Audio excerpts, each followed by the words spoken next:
Is this thing on? Welcome back to Big Mouth and fancy seeing you here. And you are very welcome, my friends, and my enemies especially. Come in, sit down. We've got lots to talk about because yesterday my 4K Blu-ray of Fantastic Beasts and the Crimes of Grindelwald arrived and I watched the film for a second time. So I think I really want to talk about this film, but beyond this film, because J.K. Rowling, who's been someone who everyone loved, we loved how she and Warner Bros. Worked together to adapt her Harry Potter books into films. They were all awesome, and it worked. It's one of the great movie franchises, isn't it?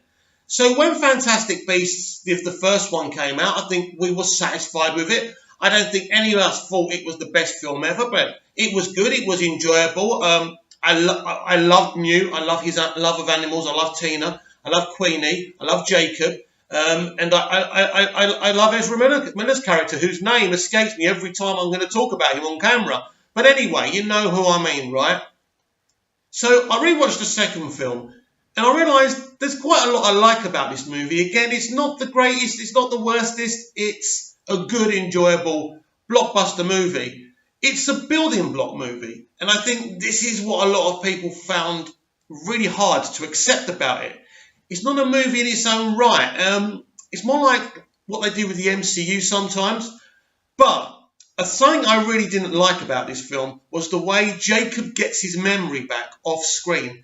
That is ridiculously stupid, and let me tell you why.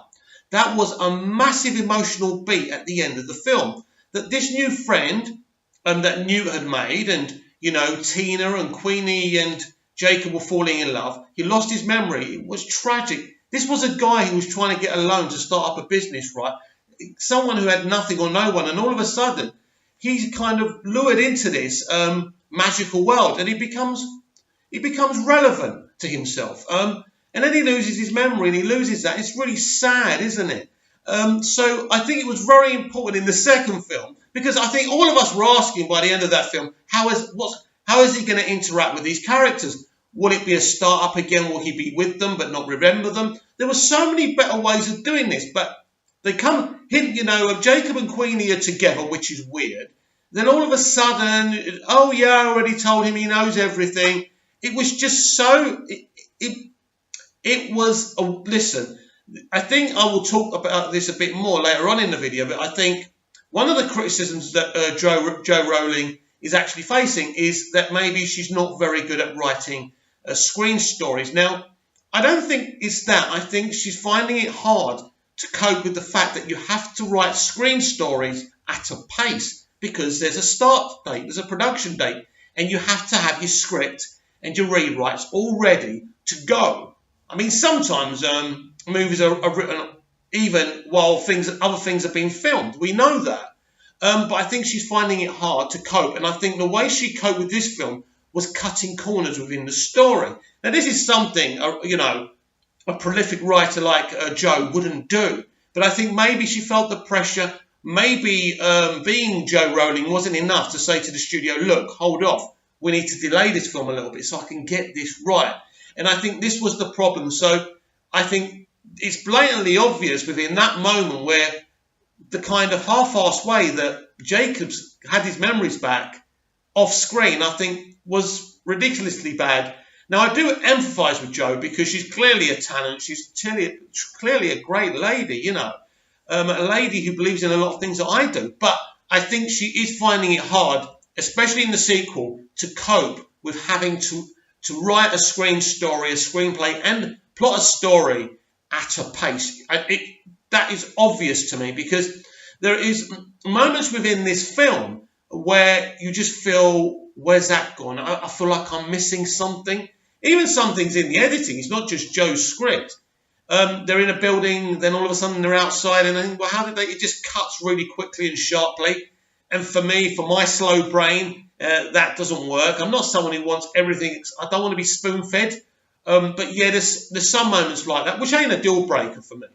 But ultimately, I think this is a really, really enjoyable film because of Newt, because of Eddie Redmayne. He's such a good actor. He's so charming in the way he plays Newt. He wins me over. He's the same character again. His love of animals is beautiful, and that is absolutely brilliant. I love Tina.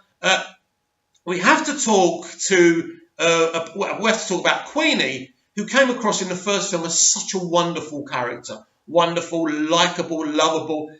And they decided to go down, or Joe decided to take her down this thing where she joins Grindelwald, which I'm fine with in theory, but I think the way it was done, again, just like Jacob's memory revival, it's just too quick, too easy, and I just don't believe it. I don't believe it. So when people were saying this in reviews, I say, no, piss off, you negative gits. But it is true. I just don't believe she would go down this road so quickly because, again, I think Joe's had a problem here. She's tried to speed through this. So when they find Newt and they have this kind of forced and contrived argument, but it's all one-sided from her. He says something because she tries to she uses magic to kind of enchant him, and obviously she decides they're going to get married, and he kind of pulls her face, and then she's like this, and then she just walks off. And then she's kind of alone in the film for quite a while, and then she bumps into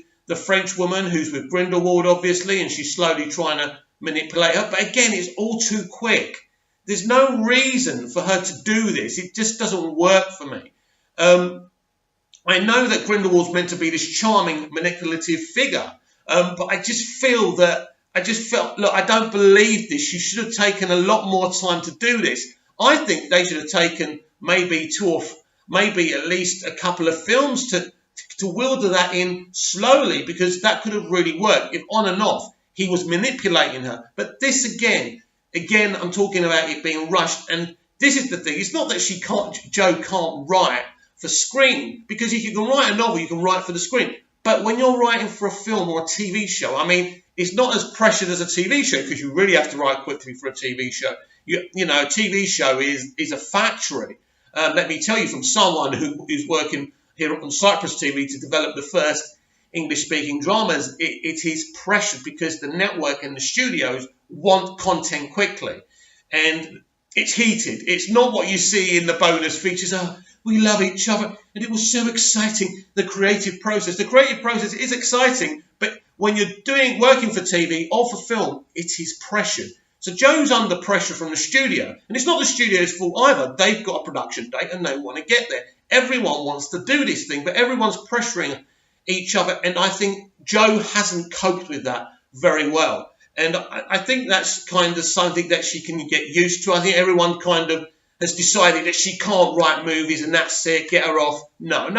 This is her vision, this is her world. What I don't know, but I noticed it only says written by Joe Rowling, because I think in the other Harry Potter films she was working with Steve Kloves to kind of do the stories a bit. I don't know if she actually wrote the films.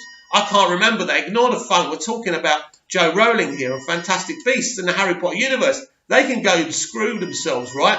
But anyway, so I think she definitely needs a co-writer with screenwriting experience. But also, what I think is the studio are going to have to kind of baby her through this situation where she can't be rushed. She can't be rushed to quickly write this and get it right, because that's where the mistakes are. This film just looks like, the way it's been written, that it's been rushed through. And that's not Joe being a lazy writer, because I hate that term, by the way, because I've been called it as well by people out here. It's not that, but when you're under pressure and you're not experienced enough to write good quality content at speed, it's a problem. And this is what's happened here with Joe's Fantastic Beasts and the Crime of Grindelwald script. So I think that's the real problem. And this is why some of it does look a bit of a mess. Now, McGonagall is the elephant in the room, because a lot of fans have pinpointed that mathematically she wouldn't be at that age, or whatever they've said. I don't know. For me, I mean, I'm not a Potterhead or a Pottermouth or whatever they call them, right? Like big, diehard Potter fans. I think they're the kind of things you can let go. Just say, well, it's kind of cool that she's there. Really, they should have just tried to bring Maggie Smith back, actually. That would have been more cooler, and done the kind of Samuel L. Jackson, Nick Fury kind of young CGI. That would have been kind of fun, wouldn't it? Maybe, again, they didn't have the time to do that. But it was great to hear McGonagall's name, and I can let that pass, to be honest with you. So the plot is basically, it's all about Ezra Miller's character again. Everyone wants to get hold of him because he's either going to be a threat or a hero. So obviously Grindelwald watches and needs him. Now, Johnny Depp as Grindelwald. Johnny does, again, like he always does. It's a great performance. I believe the character, but here's the big problem for me. Now, I'm not just talking about the second film, but Joe's concept in particular. For me, I don't know what the Fantastic Beasts saga is about. Who is it about? And I said this about The Last Jedi. Who is The Last Jedi about? Luke or Rey? They couldn't make their minds up. And it's the same with Joe's concept here. Who is this about? Newt Scamander or this kind of Lex and Clark Smallville thing that's going on between Grindelwald and Dumbledore, right? And by the way, I love this younger version of Dumbledore. I think he's brilliantly played. Absolutely. Jude Law does a great job. But yeah, so who is it about? Is it Newt? Or is it about this these frenemies? Dumbledore and Grindelwald, who were obviously lovers, but you wouldn't know that by watching these films. You only know it from really what Joe said. And I think the problem here is what they should have really done with this, if she was insistent in doing this concept, is start when these two men were boys at school when they were younger. And we can see the relationship that they were having a same-sex kind of love affair. But this is the problem with Jo. She's copping out. She keeps on telling us that, these characters are kind of gay and they were same-sex lovers or this or that. But it's not in her stories, and it's a cop-out. That's for me. I want to see that. I want to see the great love affair between Dumbledore and, what's his name? I've been saying his name, Grindelwald, right? I've got a crap memory, and I drink too much. But anyway, right, I want to see that. I want to see them being friends. I want to see the journey to them being lovers. And then I want to see them becoming enemies. That concept, I call it the Lex and Clark concept from Smallville, was so powerful on Smallville. Yet, big Smallville fan. And it could have been massive here if she took her time. But again, she's speeding through it. She's doing little flashbacks. And again, they don't really work. Although the flashbacks with Lestrange, I forgot her first name, I like that character in Fantastic Beasts too. I think she kind of worked. But again, this film is just being sped through. They're jumping over so many things. And I think this is the problem. It's Joe and Warner Brothers have to sit down, because this is a massive car crash now. The reviews were bad. This is the worst reviewed Harry Potter film ever. I'm calling it a Harry Potter film, even though Harry's not in it. But you know what I mean, right? This was just the script. At script and story plot points, they will just rush through. They skipped through too many moments. And I think this is what a critic said as well. Normally, films have got 3 acts, and this film seems to kind of go from 1 to 3 or 1 to 2. That's those kind of technical aspects of writing. It depends who you are and how you write. It's not a big deal there. I think the problem is here, this whole thing is rushed. So by the end of it, you love the world. You enjoy it. She represents the world really well, and David Yates does a great job. The cast do a great job, but it's a shame. Ultimately, choosing to do a Harry Potter prequel, which is nothing to do with Harry Potter, but in this Wizarding World prequel, is all very well. But we've seen from the Star Wars prequels how difficult those are to do and to please the fans. So a woman who created this world and was loved by the fans is getting so much stick. And all I would say to Joe is, it's so avoidable, but people make mistakes. People make decisions that don't work out in life. So, I don't want to nail her to a cross or anything. Let's calm down a bit. What I would say is that the studio and Joe, who are equally as powerful in this situation, have to sit down and say, this isn't working the way it's been done.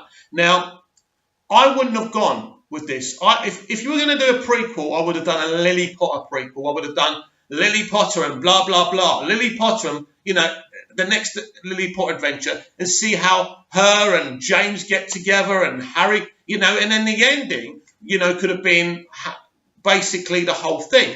and you could actually see how that world, there would be awesome world building if you wanted to do that. But ultimately, I wouldn't want to do a prequel anyway. What she should have really done was continue the adventures of Harry Potter. They're the characters we want to see. We want to see Harry, Ron, Hermione, Hogwarts. We want to carry on where we left off.